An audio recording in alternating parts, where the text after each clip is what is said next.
Olá, colecionadores e seguidores do canal Coisa de Colecionador. Nesse vídeo, eu sei que eu vou passar vergonha. Tá? Eu vou passar vergonha e vou mostrar alguns dos meus pequenos arrependimentos. Pequenos, nem sei se são tão pequenos. Alguns são até maiores. Mas eu quero falar um pouquinho de um momento diferente, vamos colocar assim, né, para suavizar a coisa.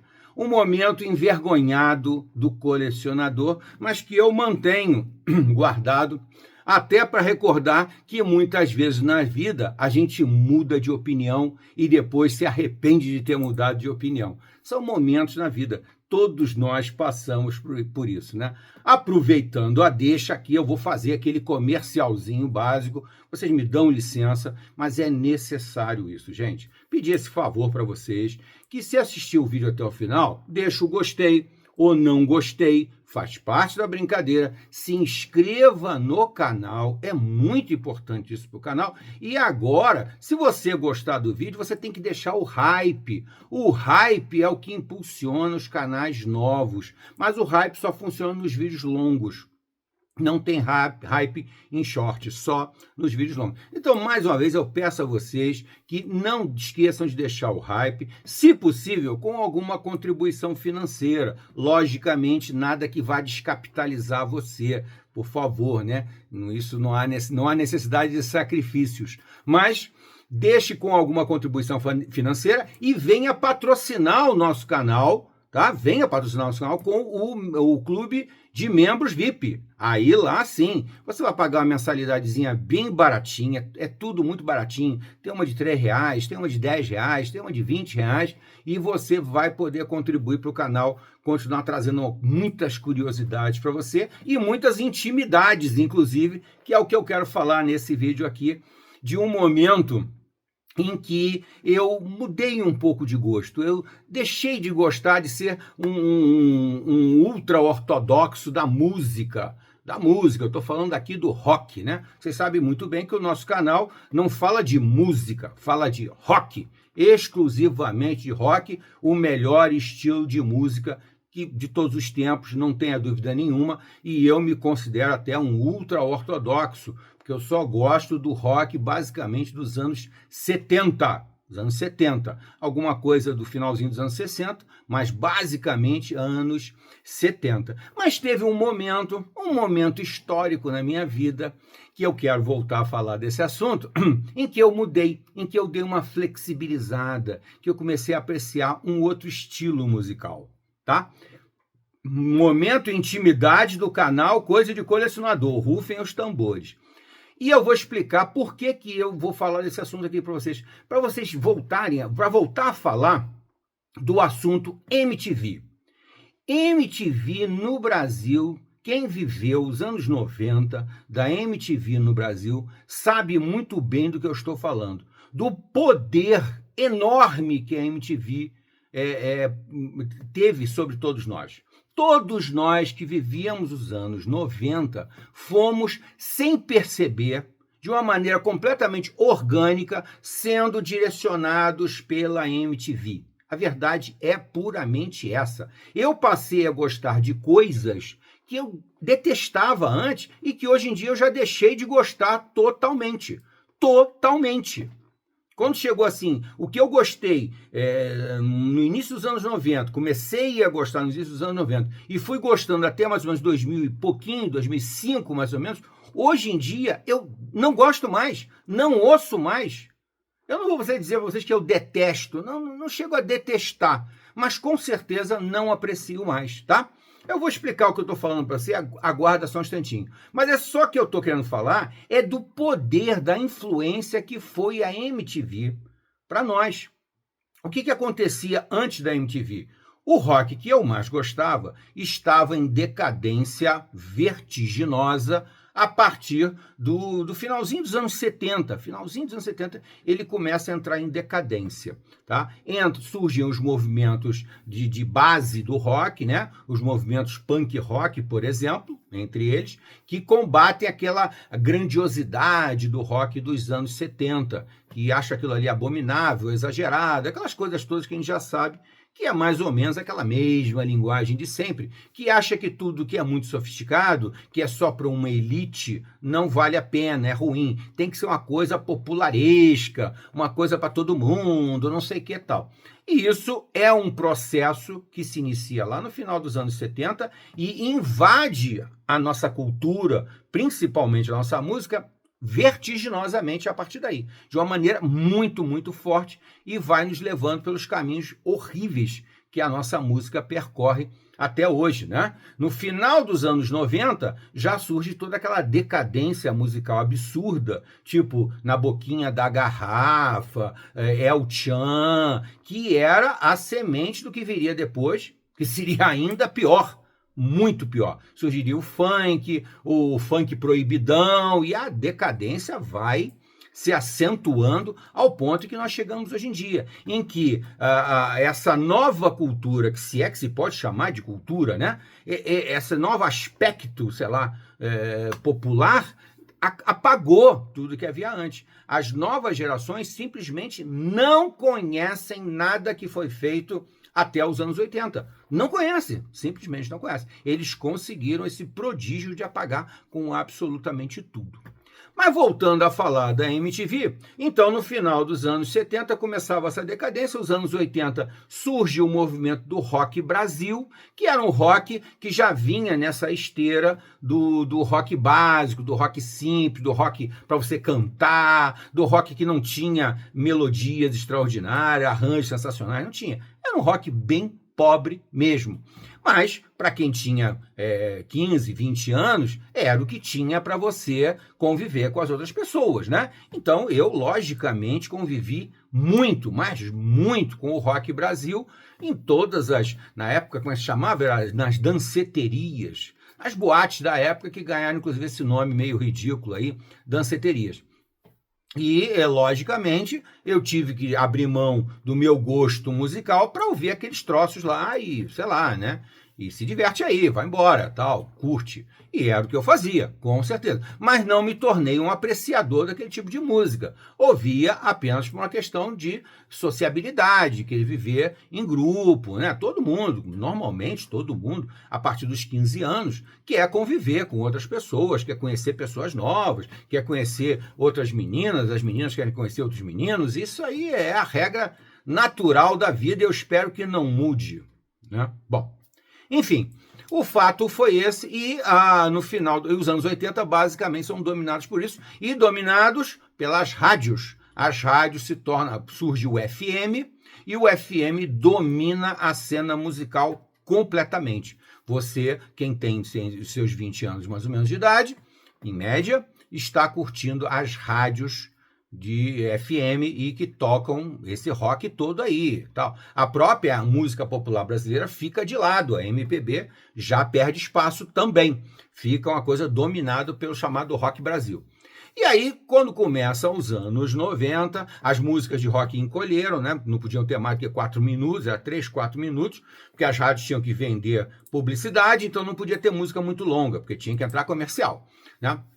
Isso aí foi uma exigência. Aí, quando chega no finalzinho dos anos 80, lá fora, lá nos Estados Unidos, surge a MTV, e aqui no Brasil ela chega em 1990. Eu já gravei 2 vídeos falando sobre os clipes da MTV dos anos 90 que marcaram época, mas eu falei naqueles vídeos da minha praia, que é o rock. Então eu falei do Deep Purple e falei do Whitesnake, que são 2 bandas muito próximas a mim, muito afins ao meu estilo musical. Hoje eu quero falar das tragédias que eu passei a apreciar e que hoje em dia eu já não gosto mais, não tenho a menor paciência nem de ouvir, nem quando eu boto num streaming e acaba o álbum, né? Se eu puser no YouTube Music e acabar o álbum que eu estou ouvindo, eles entram com outras músicas selecionadas por eles, né? Mais ou menos dentro daquele padrão que você estava ouvindo.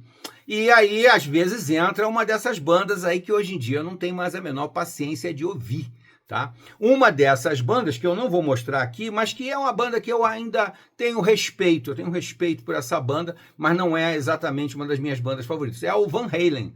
O Van Halen é uma das bandas que vieram exatamente na onda das rádios FMs e depois da MTV. A MTV elevou o Van Halen de uma maneira estratosférica. Ele teve alguns clipes muito legais, não só o Van Halen, mas também o David Lee Roth, o vocalista mais famoso, mais polêmico, né? O pessoal gosta dessa palavra, né? Mais polêmico. Do Van Halen. Muito bem. Mas aí é que entra os detalhes do que eu tenho na coleção ainda e que são claramente uma decorrência da influência poderosíssima que a MTV exerceu sobre todos nós, inclusive sobre mim, que sou um resistente da música. Eu odeio essa expressão, eu sou eclético. Eu sou eclético. O pessoal adora falar isso, né? Ainda mais intelectual adora falar isso. Eu sou eclético. Se bem que popularmente também já tem muita gente que repete isso. Na verdade, eu sempre digo a mesma coisa. Quem é eclético não gosta de porra nenhuma. Não gosta de porra nenhuma. Ele ouve qualquer coisa, porque ele ouve qualquer coisa comendo, batendo no prato, conversando com todo mundo e, sei lá, fazendo qualquer outra coisa, fazendo ginástica, academia. Aí ele tá, porque ele não está prestando atenção na música. A música está ali de fundo porque ele está fazendo. Tá? O verdadeiro apreciador da música, ele pode ouvir música o dia inteiro fazendo dezenas de coisas, que aliás eu faço muito isso. Eu boto música e vou fazer as coisas da casa, as coisas do estúdio aqui, da produção, estudar um pouco, essa coisa toda. Eu faço isso realmente. Mas tem horas que eu paro para ouvir a música. Aí eu vou para o meu melhor equipamento de som, para as melhores mídias que eu tenho, CD, DVD, Blu-ray, LP, e vou ouvir isso com muita calma, mas aí é aquele momento em que eu vou admirar a música. Eu vou prestar atenção em detalhes da melodia, detalhes do arranjo, detalhes da edição, da mixagem, da forma como está sendo exposta a música. Não estou nem falando de letra, porque letra é de menor importância. A letra, para mim, ela entra apenas como um outro som. A letra, para mim, é um som que tem que funcionar no conjunto da obra, na melodia, tá? Tanto é que tem determinadas vozes que são completamente insuportáveis, porque não cantam nada, ficam declamando, ficam falando. Aquilo ali não é cantar, tá? Bom, depois desse longo parênteses aqui, eu vou falar um pouquinho das pequenas vergonhas que eu ainda tenho aqui guardada, de uma época em que eu apreciei o pop. O pop, a música pop, tá, gente? A música pop, que entrou na minha vida de uma forma muito forte mesmo. Eu vou começar mostrando para vocês aqui que eu ainda tenho aqui comigo 2 CDs do Carlos Santana. O Carlos Santana, um guitarrista famoso, um guitarrista das antigas, com uma bagagem musical muito grande, muito bem referenciado dentro do rock, de uma forma geral, né? Um guitarrista roqueiro, mas que se vendeu completamente para o pop, exatamente na época da MTV. Tá? Na época da MTV, o Carlos Santana se tornou um guitarrista completamente pop. A música dele ficou mais simples, bem mais simples, e os solos de guitarra se tornaram muito mais pasteurizados, muito mais simples. Mas foi a época que eu cheguei a curtir Carlos Santana. Aqui o famoso Xamã, que tem algumas músicas que são super recorrentes até hoje, ainda tocam. Diria para vocês que são muito melhores do que tudo que toca hoje em dia na música de uma forma geral, continua sendo melhor, mas eu não tenho mais a menor paciência de ouvir nem esse, nem All That I Am. All That I Am também foi o álbum que saiu na sequência, com a mesma pegada musical, um pop bem comercial e que fez muito sucesso mesmo. Deixa eu ver se eu lembro aqui alguma música assim de destaque. Bom, enfim, tinham várias músicas aqui e o álbum fez muito sucesso, realmente eu ouvi muito. Inclusive, eu tenho, olha aqui, ao vivo, o show de lançamento do Xamã, tá? DVD. Bom, além disso, Outra banda muito pop, mega pop, um pouquinho mais rebuscada, que tem uma melodiazinha um pouquinho melhor, um pouquinho mais agradável, não tão charopada, não tão enjoativa, mas que eu curti muito na época. Tá aqui, Matchbox 20. Matchbox 20, o ultra-ortodoxo do rock, nos anos 2000, isso aqui já é 2000. Já o finalzinho da MTV, né, mais ou menos, emplacou muita música do Matchbox 20, tá? Eu tenho 2 CDs. Muito bem. E o mais emblemático, não, vou mostrar aqui também 2 das mais modernas. Algumas vozes femininas que eu continuo admirando, continuo respeitando bastante, porque eu acho que são vozes femininas muito boas. Elas, como intérpretes de música, elas são ótimas. Mas, infelizmente, só gravam música pop e tal, e é muito chato. Por exemplo, Joss Stone. Tá aqui um DVD da Joss Stone, acho que até o primeiro dela, da Joss Stone, que saiu em 2004. Isso aqui ainda é uma influência típica da MTV. Por quê? É um DVD de videoclipes, que tinha os clipes até bem legaisinhos, uma musiquinha aqui, ainda foi o início da Joss Stone, ela ainda tinha uma pegada meio soul music, bem melhor do que ela passou a fazer depois. Depois ela se tornou uma cantora pop, assim, absurdamente pop, bem enjoativa. Outra que também transita entre o rock mais clássico, o rock mais elaborado, mais sofisticado, mas que se tornou uma cantora imensamente pop, é Anastacia. E aqui, mais uma vez, influência da MTV, os clipes da Anastacia, que eram também muito bem feitos, muito bem produzidos. Tal. E também nesse álbum aqui ainda é uma fase dela mais atrelada ao rock. Apesar de que a Anastacia, ela já gravou até um álbum em que ela grava músicas do universo masculino do rock, né? E ela reinterpreta clássicos maravilhosos do rock. Clássicos maravilhosos do rock. Eu vou lembrar aqui de Rumble On. Rumble On, né, é uma música que ela tem nesse CD, que é um CD muito bom. É um CD bom, eu considero muito bom. E aí, bom, eu vou passar logo a vergonha máxima aqui, que eu tenho isso aqui, gente. Tatu.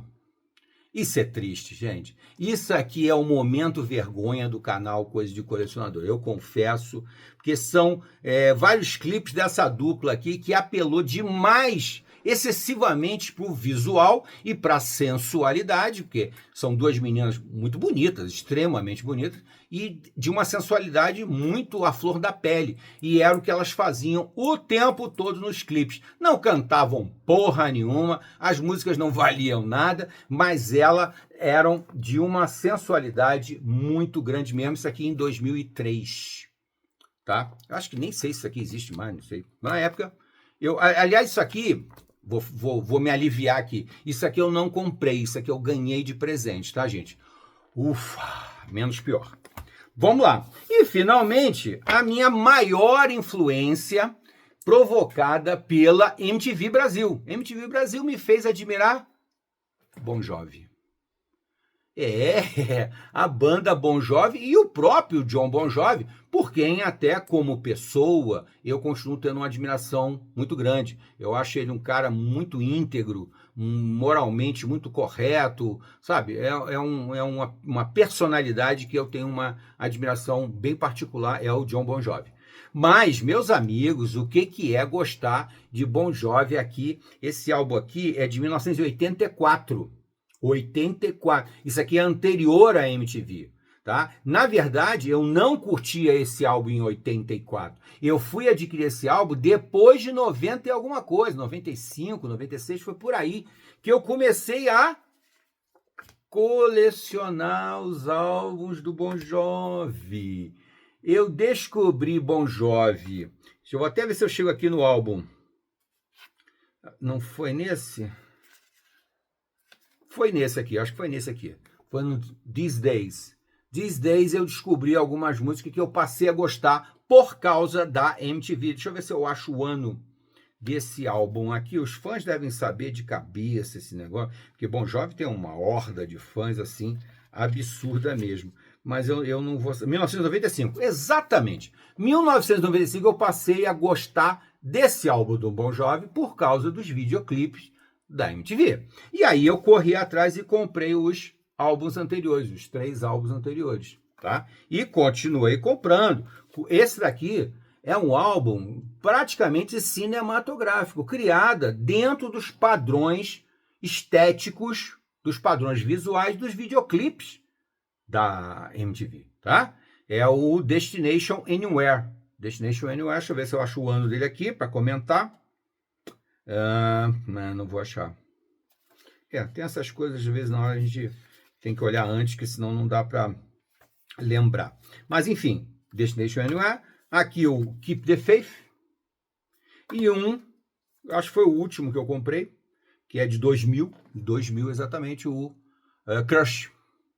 Que tem, inclusive, um clipe que eu, até hoje eu gosto daquele clipe, do garoto que tem que chegar no show, e a namorada dele já está no show lá, que é a própria música Crush, né? Enfim, é isso, gente. Então tá aqui um panorama da vergonha que também o colecionador passa, faz parte da vida, né? A gente transita um pouco, mas felizmente eu fui salvo pelas minhas raízes e voltei a curtir o melhor do rock, que é o rock dos anos 70, seja ele no rock erudito, seja no hard rock ou seja no heavy metal. Esses sim são as grandes músicas. Isso que eu mostrei para vocês aqui é um panorama de vergonha que todos nós temos no nosso passado e devemos até respeitá-lo. Até a próxima.